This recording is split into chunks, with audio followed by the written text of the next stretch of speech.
सरकार पुलिस को हाईटेक बनाने का दावा करती है, लेकिन बिहार का पुलिस महकमा सालों से पुलिसकर्मियों की कमी का दंश झेल रहा है। ये अलग बात है कि पुलिस मुख्यालय 2021 तक सब कुछ दुरुस्त करने का दावा कर रहा है, लेकिन सवाल है कि क्या पुलिसकर्मियों की कमी ही बिहार की गिरती कानून व्यवस्था का कारण है। समझने की कोशिश करते हैं इस रिपोर्ट से।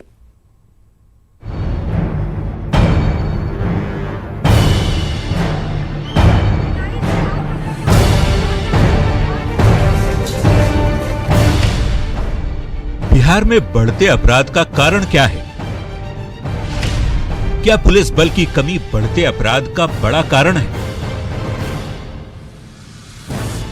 जवाब हां और ना दोनों में हो सकता है, लेकिन पुलिस मेंस एसोसिएशन यही मानता है कि जनसंख्या के अनुपात में पुलिस कर्मियों का ना होना गिरती विधि व्यवस्था का एक कारण है।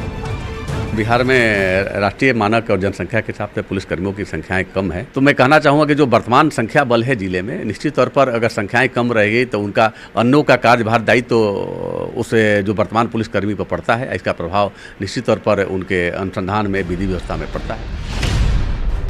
मृत्युंजय सिंह के दावे से असहमत हुआ जा सकता है, लेकिन ये भी सच है कि बिहार पुलिस संख्या बल की कमी से जूझती रही है।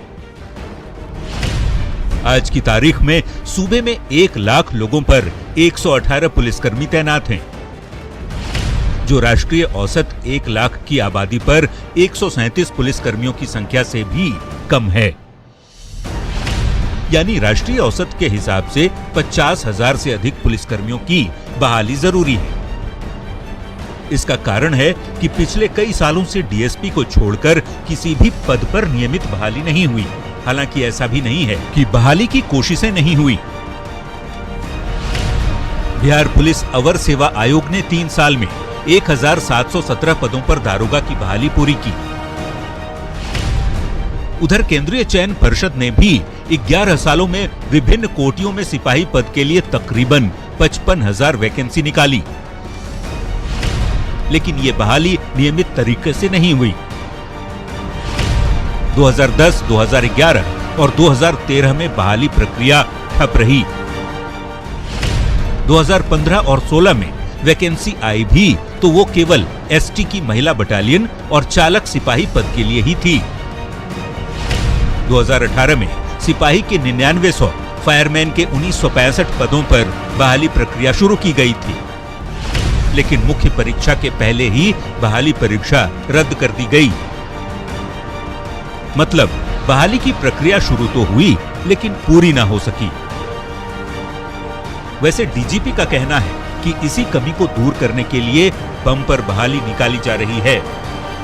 इसी अनुपात को भरने के लिए तो अभी 24,000 सिपाहियों की बहाली हो रही है और 2,000 ड्राइवर की बहाली हो रही है, 4,500 दरोगा की बहाली हो रही है। प्रक्रिया इसी महीने के अगस्त के लास्ट सप्ताह से शुरू हो रही है। यानी पुलिसकर्मियों की कम संख्या को दूर करने की कवायद तेज हो गई है। वैसे पूर्व डीजीपी डीएन गौतम की माने तो विधि व्यवस्था और अपराध नियंत्रण में संख्या बल से ज्यादा बल की मंशा काम करती है। अनुपात के आधार पर ये अर्थमेटिकल इशू नहीं है, इस पे फिलोसफिकल व्यू लेना पड़ेगा। ये अंकगणित नहीं है। जैसा मैंने पहले कहा कि पुलिस फोर्स मानव बल है, इसको गिनती और अंकगणित से मत देखिए, इसको संख्या से मत देखिए। ये बात सही है कि पुलिस का इकबाल बुलंद हो तो कम संख्या से भी ज्यादा फर्क नहीं पड़ता। हालांकि इसमें भी कोई दो राय नहीं कि पुलिस महकमे में दारोगा से लेकर सिपाही तक की भारी कमी है, वो भी तब जब सरकार बजट का 4% पुलिस पर खर्च करती है।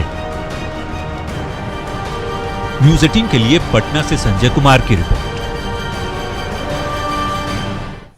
ट्रैफिक व्यवस्था और अतिक्रमण की समस्या को लेकर मुख्य सचिव दीपक कुमार ने पटना आयुक्त, डीजीपी, गृह सचिव और 6 विभागों के प्रधान सचिव के साथ बैठक की। उन्होंने कहा कि 17 अगस्त से अतिक्रमण हटाओ अभियान की शुरुआत की जाएगी। मुख्य सचिव ने बताया कि एनआईटी को पटना मोबिलिटी प्लान बनाने की जिम्मेदारी सौंपी गई है, जो यह पटना के लिए लॉन्ग टर्म प्लान होगा।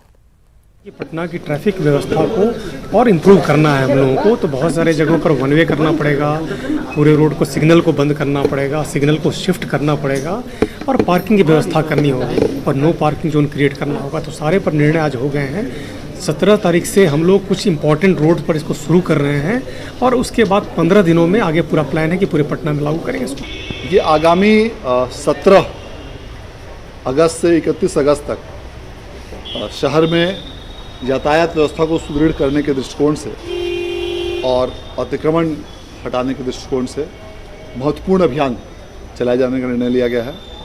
इस क्रम में वैसे सभी बॉटलनेक्स जो यातायात के दृष्टिकोण से बाधक बनते हैं, वैसे बॉटलनेक्स को चिन्हित करते हुए उनको भी हटाने की कार्रवाई की जाएगी।